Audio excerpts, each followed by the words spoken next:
போடா அறிவு கெட்டவனே. ஆட்சியில இருக்கிறவன் தாண்டா அதிகாரம் பண்ணணும். ஆட்சியை பிடிக்க நினைக்கிறவன் அடங்கி தான் போகணும். மகாபலி அடக்க அடக்க அவன் மனசுல வைராக்கியம் தாண்டா வளரும். நான் எவ்வளவோ அன்பாதான் சொல்லி பார்த்தேன். ஆனா அவ ரவியை தான் கட்டிக்குவேன்னு அடம் பிடிக்கிறாளா? ஆரம்பத்துல இருந்து இடம் கொடுக்காம பேசுறதுதான் பொம்பளைங்க குணம். அத மாத்துறது இந்த பணம். முதல்ல அவன் மனசை நீ மாத்து. ரவி கதையை நான் மாத்துறேன். நாளைக்கு நான் மெட்ராஸ் போறேன். போன உடனே தகவல் கொடுக்கறேன். உடனே புறப்பட்டு வாங்க. நிச்சயம் வரும். என்னை ஏமாத்திராதீங்க ரவி. உங்களுக்காக நான் எல்லா ஏற்பாடுகளையும் செஞ்சு வச்சு காத்திருப்பேன். இந்து, மகா ஆசைப்படி நான் கண்ணதாசன் மாதிரி ஆக முடியுமா? முயற்சி பண்ணா இந்த உலகத்துல நடக்காதது எதுவுமே இல்ல ரவி. எனக்கு தெரிஞ்ச சினிமா டைரக்டர் இருக்காரு. நிச்சயமா உங்களுக்கு பாட்டு எழுத வாய்ப்பு தருவாரு. பாருங்களேன், நீங்க மெட்ராஸ் வந்துட்டு திரும்பும் போது ஒரு சினிமா கவிஞரை தான் திரும்ப போறீங்க. அவன் என்ன பண்ணிருக்கான் பாத்தியா? யார நீ? அதான் நீ யார நினைச்சு தானே ராமஜெயம் எழுதிக்கிட்டு இருக்கியோ அந்த ரவியை தான் சொல்றேன். அவர் என்ன நீ பண்ணாரு? நான் கோயிலுக்கு போயிருந்தப்போ அவன் அந்த மெட்ராஸ் காரையோட கொஞ்சிட்டு இருந்ததை என் கண்ணால பார்த்தேன்.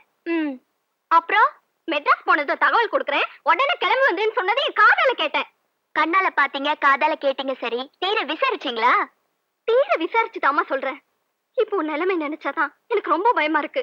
நீங்க பயப்பட வேண்டாம் நீ. ரவியை பத்தி எனக்கு நல்லாவே தெரியும்.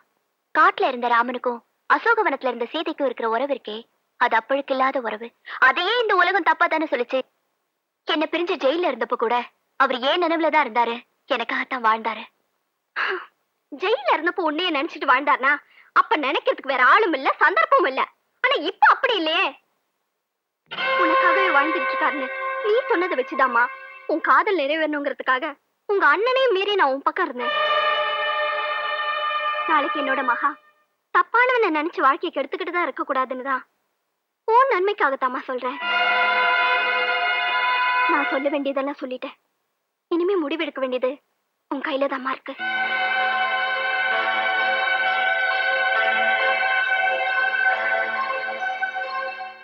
கையில ரேடியோ பெட்டி வச்சுக்கிட்டு பட்டணத்துல இருந்து வந்தாலே பாட்டு பிடிக்கிறதுக்காக. பாட்டு பிடிச்சாலாமா? பாட்டு பிடிச்சாலா இல்லையோ, நல்ல ஜோடியை மட்டும் பிடிச்சுக்கிட்டா. நீ யாரடி சொல்ற? அதாண்டி அந்த வாத்தியார் வீட்டு பையனை. வாத்தியார் பையன் ரத்தனம் தங்கச்சியோட சுத்திட்டு இருக்கான். அவன் ஜெயிலுக்கு போயிட்டு வந்தவர்ல, பொண்ணை கொடுக்க மாட்டேன்னு சொல்லி இருப்பாங்க. அதான் இவன் கிடைச்சவள கப்புடு பிடிச்சுக்கிட்டா. அந்த பொண்ணை பார்த்தா அப்படி தெரியலையே. பேடு இல்லாத தலை கடிக்காது, பேய் இல்லாத தலை ஆடாதுன்னு சும்மாவா சொன்னாங்க? அது மாதிரி வயசு பொண்ணு பையனும் விவகாரம் இல்லாமல ஒன்னா சுத்துவாங்க. அவங்க ஜோடி பொறுத்து எப்படி இருக்கு தெரியுமா? பழைய சோறும் பச்சை மிளகாய் மாதிரி சிக்கன்னு இருக்கு.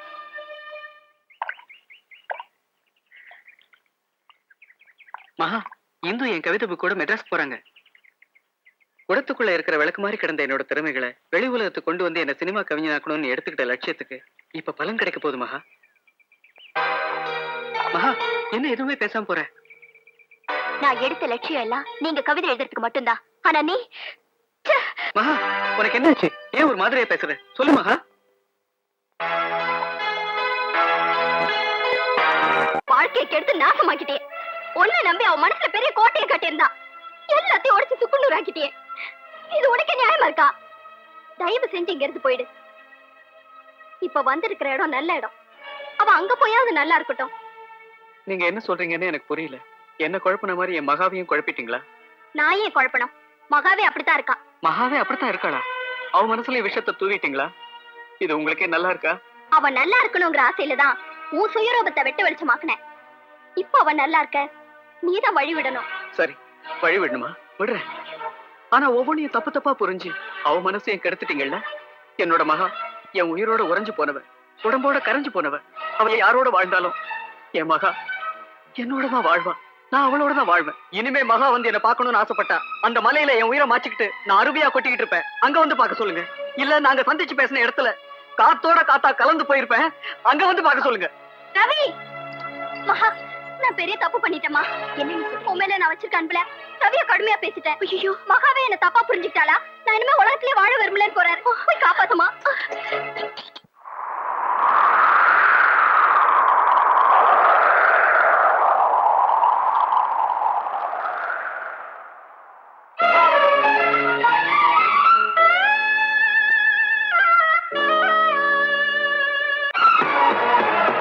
சந்தேகம் தான் எனக்கு வந்தது.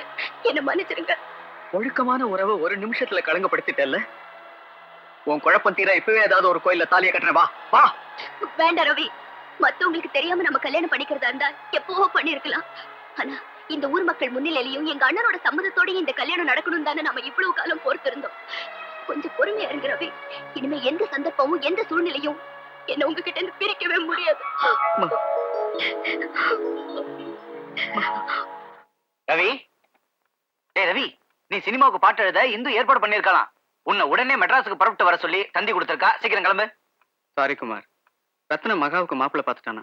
எப்ப வேணாலும் கல்யாணம் நடத்த திட்டம் போட்டிருக்கான். இந்த நிலைமையில நான் மெட்ராஸுக்கு போனா என் மகாவை நான் இழக்க வேண்டியதுதான். மகாவுக்கு எந்த ஆபத்தும் வராம நான் பாத்துக்கிறேன், நீ புறப்படு.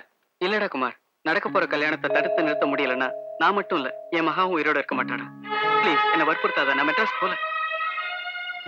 இனி உங்ககிட்ட பேசி பிரயோஜனம் இல்ல, நான் வரேன். 100 200 எதுக்குங்க எவ்வளவு பணம்? 2 உள்ளங்களை சேர்த்து வைக்கத்தான். 2 உள்ளங்கள்னா?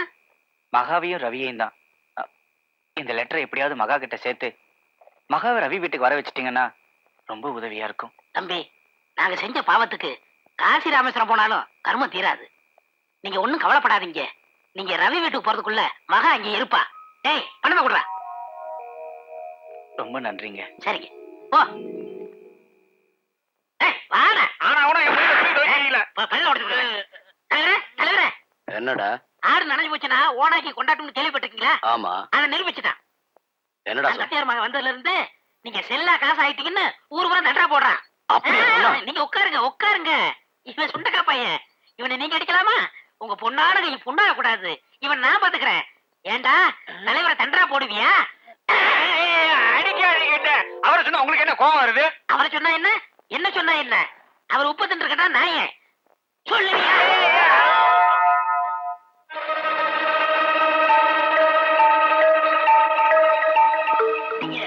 விஷயம் இருக்கு தலைவரே, அடிச்சது போதுமா? சரி விடுப்பா, அவன் கடப்பார உடைஞ்சிருப்பா. அப்ப வந்த வேலை முடிஞ்சு போச்சு. வரட்டுங்களா? வந்த வேலை முடிஞ்சு போச்சா? என்னடா சொல்ற?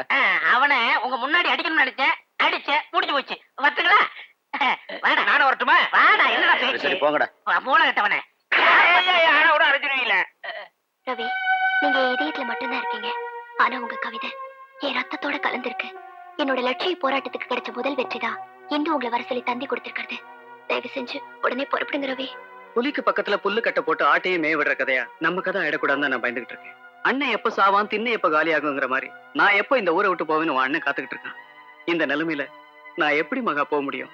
நீங்க இல்லாம இத்தனை வருஷமா என்ன பாதுகாத்துக்கிட்டனா இந்த 2 நாள் மட்டும் என்ன பாதுகாத்துக்க முடியாதா?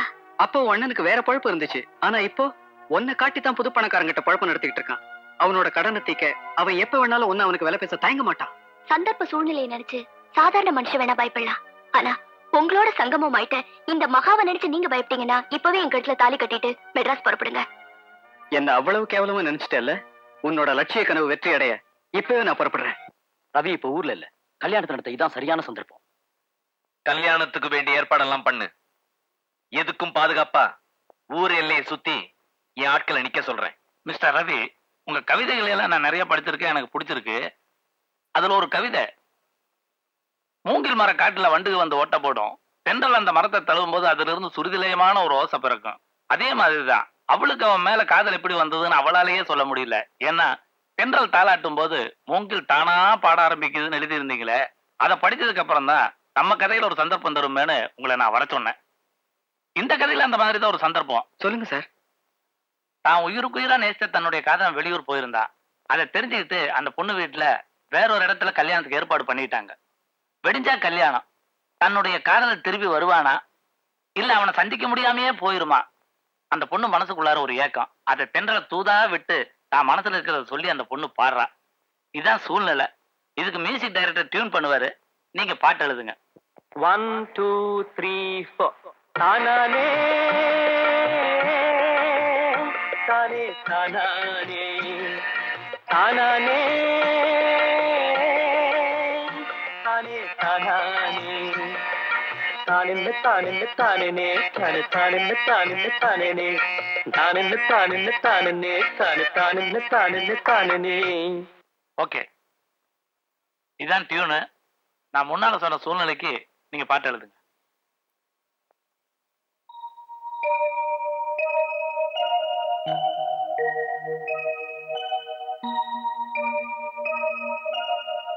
என்ன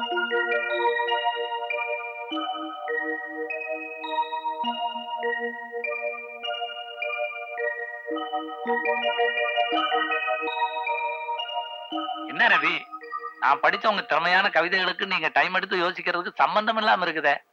இத பாருமா, கவியனுடைய திறமைகளை குறைச்சு இடம் போடுறதா நீங்க நினைக்க வேண்டாம். சினிமாவுக்கு பாட்டு எழுதுறது சாதாரண விஷயமே இல்லை.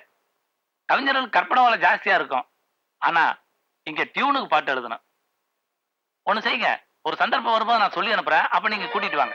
சார், ரவியோட திறமையை பத்தி எனக்கு நல்லாவே தெரியும். கொஞ்சம் டைம் கொடுங்க சார், நான் எழுதி வைக்கிறேன். சரி, உங்களுக்காக நான் 10 நிமிஷம் டைம் தர்றேன். அதுக்குள்ளார இவர் நீங்க எழுத சொல்லுங்க. ரவி, இது ஒரு கம்போசிங் ஹால். இங்க நாங்கெல்லாம் இருக்கோம். இதெல்லாம் மறந்துருங்க ரவி. நீங்க வழக்கமா சந்திக்கிற ஆலமரம், அதை சுத்தி உள்ள பசுமை, அதுக்கு மத்தியில இளமையான உங்க மகா, இதையெல்லாம் நினைச்சுக்கிட்டா நிச்சயமா உங்களால பாட்டு எழுத முடியும். ப்ளீஸ்.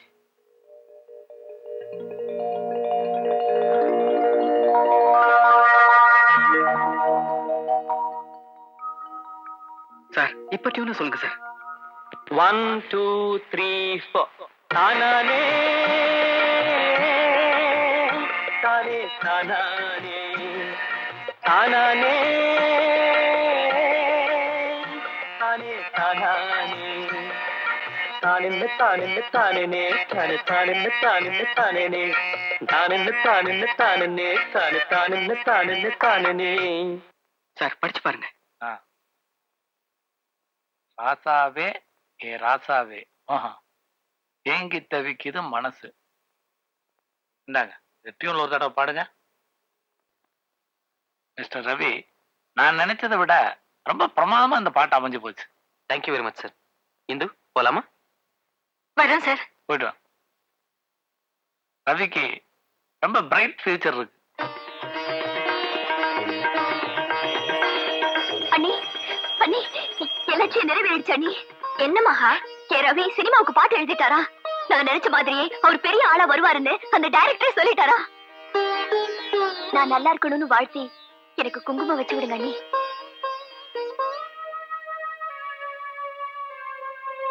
குங்குமம் வைக்கிறதுக்கு ஏன் அண்ணி யோசிக்கிறீங்க? நான் ஏன் குங்குமத்தை பத்தி யோசிக்கிறேமா?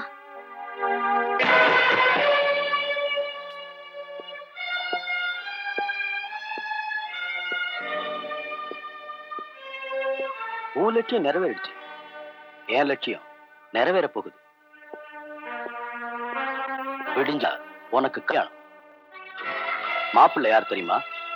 பணங்குடி மைனர். எனக்கு பணம் கொடுக்கிற மைனர். நில்லு. உன் மனசுல நீ என்னதான் நினைச்சிட்டு இருக்க? நீ நிக்க சொன்னா நிக்கணும், உட்கார சொன்னா உட்காரணும். நீ சொல்றவனுக்கு நான் கழுத்தை நீட்டணும், இல்ல? நீட்டித்தான் ஆகணும். நான் உன் அண்ணன். பொண்டாட்டியோட சுதந்திரத்துல தலையிட புருஷனுக்கே உரிமை இல்லாத போது தங்கச்சியோட வாழ்க்கையில தலையிட எந்த அண்ணனுக்கு உரிமை கிடையாது. சொன்ன என்ன கைய ஓங்குற? தங்கச்சி அண்ணனை திருப்பி அடிச்சா அது ரொம்ப அசிங்கமாயிடும். ஏண்டி, ஏன் கண்ணு முன்னாலே என் புருஷனை அடிக்கிறேன்னு போடுற அளவுக்கு உனக்கு தைரியம் வந்துச்சா? ஏன் எடுத்துட்டீங்க? அடிங்க. காதலிக்கிற பொண்ணு அடி என்ன இடியவே தாங்குவா? இதெல்லாம் அவன் கொடுத்த துணிச்சலா? ஒரு அயோக்கியனுக்கு பொண்டாட்டியா இருக்கிற உங்களுக்கே இவ்வளவு துணிச்சல் இருக்கும் போது ஒரு நல்லவனுக்கு பொண்டாட்டியாக போற எனக்கே இருக்க கூடாது? அவனுக்கு நீ பொண்டாட்டியானா தானே? பாடி.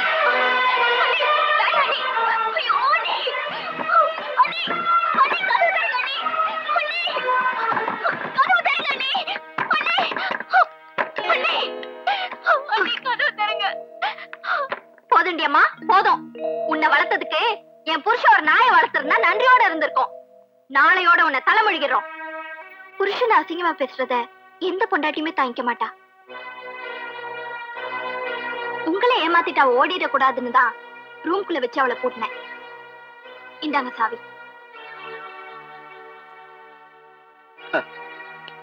3 முடிச்சோம். எனக்கு இப்பதாண்டி புரியுது.